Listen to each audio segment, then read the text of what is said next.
जय माता जी दोस्तों, प्रणाम। जय जिनेंद्र। मेरा नाम है संजू पामेचा और आज ज्योतिष में एक बहुत ही विशेष विषय लेकर के आया हूँ, रत्न धारण। हमको किस प्रकार का रत्न धारण करना चाहिए, रत्न कैसे धारण करते हैं और किस प्रकार से रत्न का चयन किया जाता है जो हमारे भाग्य को बदलता है। दोस्तों, रत्नों का चयन का एक नियम है, जिस नियम का हम अगर प्रतिपालन करें तो रत्न काफ़ी हद तक हमको सकारात्मक प्रभाव देगा। हमने देखा है दोस्तों, रत्न इस प्रकार के इस आकार में आते हैं जो हम अंगूठी या पेंडल वगैरह में बना करके पहनते हैं, पर अनेकों बार इस प्रकार की भी हम लोगों को अनुभूति होती है कि बहुत से समय काल अवधि तक पहनने के बाद भी उस रत्न का कोई असर नहीं आता। तो इसका मुख्य कारण है उसका रत्न का चयन सही ढंग से ना करना। आज हम देखने का प्रयास करेंगे कि रत्नों का चयन किस प्रकार से किया जा सकता है। देखो, रत्न के चयन का एक प्रामाणिक विधि है जिससे हमको पता चलेगा कि कौन सा रत्न किसको धारण करना चाहिए। रत्न धारण करने के कुछ नियम। सबसे पहले तो हम लोगों को कुंडली के कारक तत्व ग्रहों को पहचानने का प्रयास करना पड़ेगा कि हमारी कुंडली में कौन से सकारात्मक ग्रह हैं, उस प्रकार से हमको रत्न का चयन करना पड़ेगा। फिर हमको देखना पड़ेगा, अगर रत्न का चयन हो जाता है कि ये व्यक्तिगत रूप से हमको ये फल देगा रत्न, जैसे सूर्य के लिए माणिक रत्न होता है, चंद्र के लिए मोती होता है, मंगल ग्रह के लिए होता है मूंगा रत्न, बुध ग्रह के लिए होता है पन्ना रत्न, जैसे कि आप ये मेरे हाथ में देख रहे हो, गुरु ग्रह के लिए पुष्कराज होता है, शुक्र के लिए हीरा होता है, ओपल होता है, शनि ग्रह के लिए नीलम रत्न होता है, राहु के लिए गोमेद होता है और केतु के लिए लसुनिया होता है। इस प्रकार के नवग्रह होते हैं जिसके नवरत्न होते हैं और इनके अपने उपरत्न भी होते हैं दोस्तों। तो हम कैसे पता लगाएंगे? सबसे पहले हम लोगों को कुंडली देखनी है, लग्न कुंडली और चलित कुंडली दोनों देखनी है। लग्न कुंडली से उसके कारक तत्व का हमको अनुभव आएगा, उससे हम ये चयन कर पाएंगे कि इन 9 ग्रहों में से कौन से 2-3 ग्रह ऐसे हैं जिनके हम रत्न धारण कर सकते हैं।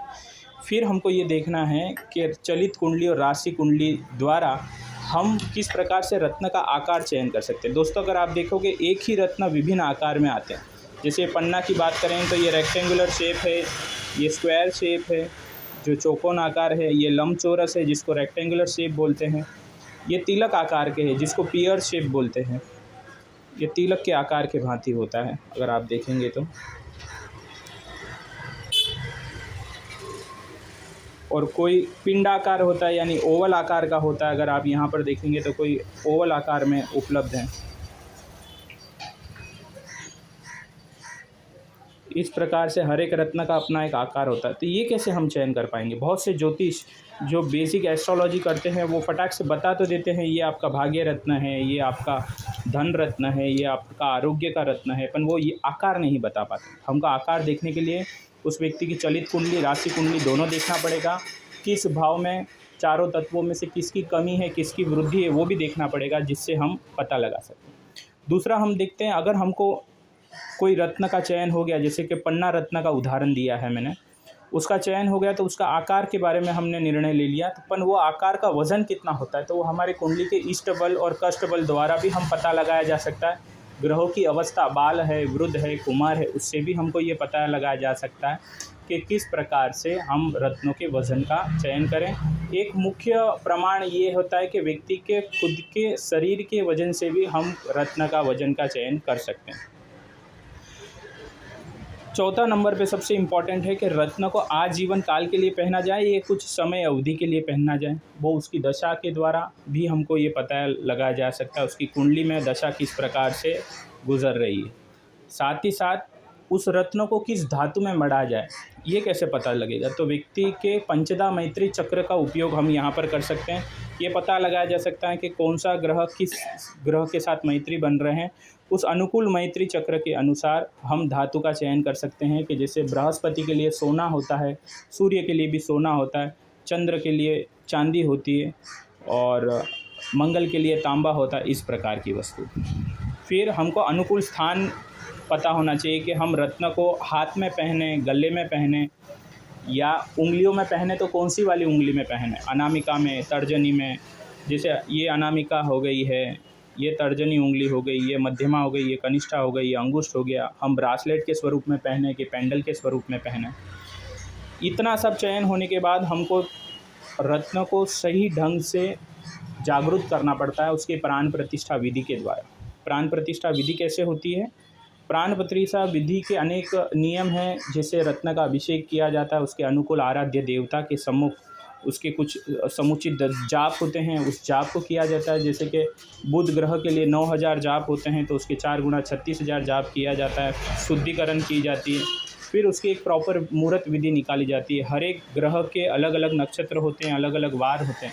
उन नक्षत्रों में, उन वार में, उस होरा में उसको धारण किया जाता है। धारण करते वक्त जो उदित लग्न होगा उसकी शुद्धि में वो ग्रह काफ़ी सकारात्मक बैठा हुआ होना चाहिए। यानी धारण करते वक्त अगर आप पन्ना रत्न का चयन कर रहे हो तो बुध ग्रह की स्थिति लग्न कुंडली में काफ़ी अच्छी स्थिति में होना चाहिए, एकादश भाव में होना चाहिए, या लग्न में होना चाहिए, या बुध खड्डे के पाव में ना होना चाहिए। तो मुहूर्त भी बहुत इंपॉर्टेंट रखता है।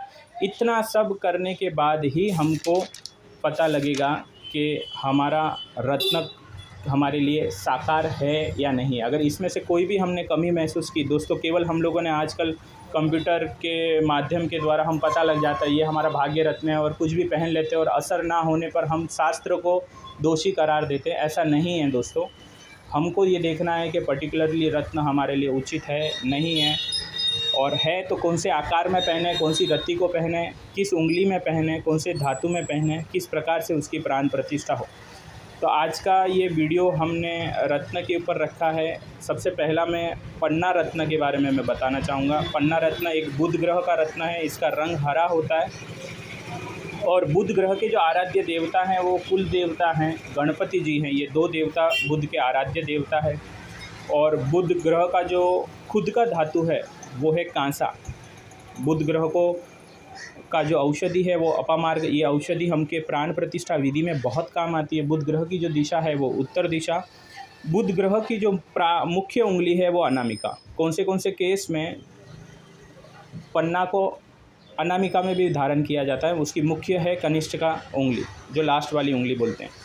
बुध ग्रह का जो अंक है वो है 5, और बुध ग्रह का जो अनुकूल रुद्राक्ष है वो है 4 मुखी रुद्राक्ष। जी हाँ, कोई व्यक्ति अगर समझ लो अगर रत्न धारण नहीं कर सकता है तो इस प्रकार के वो रुद्राक्ष भी धारण कर सकता है। आप यहाँ पर देखेंगे तो इस रुद्राक्ष को 4 मुख हैं, ये 4 मुखी रुद्राक्ष भी वो धारण करता है, तो उसको पन्ने का ही फल मिलता है। बुध ग्रह अगर हमारी कुंडली में कारक तत्व है तो सबसे पहले हम लोगों को उचित रत्न का चयन करना चाहिए। रत्न के चयन के वक्त उसकी शुद्धता, ओरिजिनलिटी बहुत होनी चाहिए। तो अगर पन्ना रत्न की अगर मेडिकल सर्टिफिकेशन कराएं तो कुछ तथ्य है जिससे पता चल जाता है कि पन्ना ओरिजिनल है कि नहीं। जैसे कि उदाहरण तौर पे अगर हमने लिखा है पन्ना रत्न की जो स्पेसिफिक ग्रेविटी है वो 7 है, उसका जो रिफ्रैक्टिव इंडेक्स टेस्ट कराएंगे तो 1.5 से 1.58 से 1.59 जाएगा, और जो स्पेसिफिक ग्रेविटी है उसकी 2.70 है। तो ग्रेविटी भी इंपॉर्टेंट रखती है इसके अंदर। अगर ये सारे उसके मेडिकल सर्टिफिकेशन में सही आ रहा है तो आपका पन्ना रत्न नैसर्गिक है, ओरिजिनल है। ज्योतिष के माध्यम से कैसे कारक तत्व का पता लगाया जा सके, देखिए इसके लिए हमको बहुत गहरा अध्ययन करना पड़ेगा। एक सामान्य स्वरूप से यहाँ पर कुछ मैंने दिए हैं जो डिस्क्रिप्शन में मैं ये नोट्स आप लोगों को देने वाले हैं कि मेष लगन की कुंडली के हिसाब से कौन से स्थान पे अगर बुध होगा तो वो उसके लिए उचित है। जैसे 3, 6, 11। वृषभ लगन के लिए 1, 2, 5, 9, 10 में वो पहन सकता है, वो आजीवन के लिए पहन सकता है। फिर 7 ग्रह में है तो फिर भी पहन सकता है, अपन खाली बुध की दशा में पहन सकता है। तो इस प्रकार की विभिन्न परिस्थिति जागती है जिसमें हम पन्ना रत्न बुध ग्रह को रत्न को धारण कर सकते हैं। ऐसे मैंने 12 के 12 लग्नों के बारे में लिखा है, जिसमें कर्क लगन वालों को तो पन्ना बिल्कुल किसी भी स्थिति में कौन से भी स्थान में हो 12वें भाव में, तो उसको कर्क लगन वालों को पन्ना नहीं धारण करना चाहिए। इस प्रकार की चीज़ें मैंने लिखी हुई है। ये सब का अध्ययन एक ज्योतिष द्वारा ही होना चाहिए, क्योंकि ग्रह संबंध किस प्रकार का बना रहा है वो भी बहुत महत्व का है। क्योंकि बुध ग्रह एक ऐसा ग्रह है जिस ग्रह के साथ में बैठता है उस ग्रह का फल देता है। तो अगर वो कारक ग्रहों के साथ में बैठा है, त्रिकोण के स्वामी के साथ में बैठा है, तो उसका रत्न धारण कर सकते हैं। अगर वो कारक ग्रह के साथ नहीं बैठा है तो आप पन्ना रत्न इन स्थान में होने के बाद भी आप धारण नहीं कर पाओगे। तो ये देखिए, आज पन्ना रत्न के बारे में हम चर्चा कर रहे हैं। अब हम आकार के ऊपर आ जाएं, जो बहुत कम लोग बताते हैं उसके बारे में। मैं आज जितने भी राज है सब खोल रहा हूँ आपके सामने कि उसका आकार का चयन कैसे कर सकते हैं। आकार का चयन करना ज़्यादा मुश्किल नहीं है। हमको ये कुंडली में चयन करने का प्रयास करने का है, किसी भी व्यक्ति की चलित कुंडली लेने का प्रयास करने का, और उसमें चारों तत्वों का अध्ययन करना है। चारों तत्वों का अध्ययन करने के बाद ये देखने की कोशिश करने का है कि हमारा बुध ग्रह कौन से तत्व में जाकर के विराजमान है।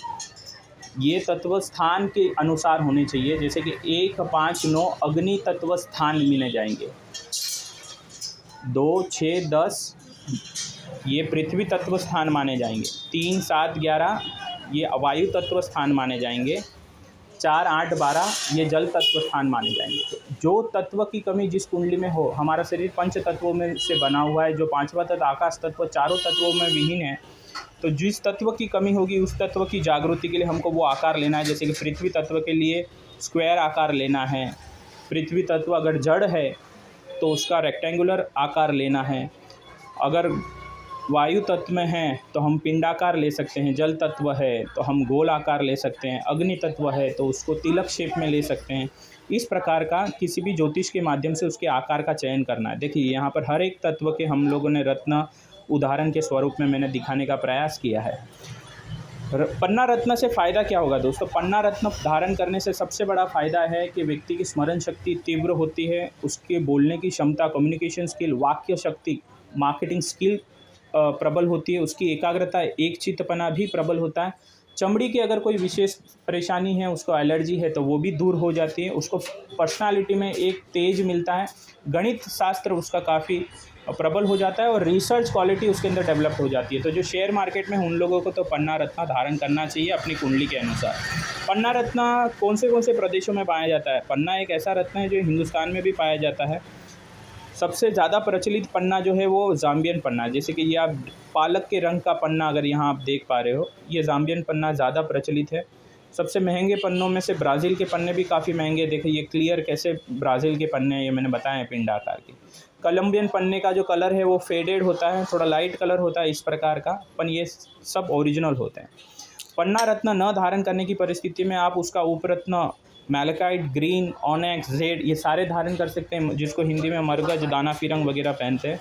पहनने का सही तरीका होना चाहिए। उसको अपमार्ग नाम की एक औषधि में प्राण प्रतिष्ठा करें, उससे पहले उसका अभिषेक हो, शुद्धिकरण हो, फिर प्राण प्रतिष्ठा हो। जाप करते वक्त अपामार्ग की औषधि में रख करके जाप करें और उसके उचित 3 नक्षत्र है, जैसे कि अश्लेषा नक्षत्र है, रेवती नक्षत्र है, ज्येष्ठा नक्षत्र है। उस नक्षत्र के दिन अगर बुधवार का वार आ रहा है तो उसके अंदर अच्छे होरा में उसको धारण कराएं। ओम बूम बुद्धाय नमः के 9000 मंत्रों का एक युग के हिसाब से 36,000 मंत्रों का जाप करा करके उसको धारण करवाएं। धारण करते वक्त सम्मुख गणपति जी का होना बहुत ही ज़्यादा ज़रूरी है। तो ये सब था आज पन्ना रत्न के बारे में। मैं आपका दोस्त एस्ट्रो वास्तु संजू पामेचा। ऐसे ही वीडियो के लिए आप मेरा चैनल सब्सक्राइब करें। आगामी काल में मैं बाकी के 8 रत्नों के बारे में मैं आपसे चर्चा करूंगा। प्रणाम, जय जिनेंद्र, जय माता जी।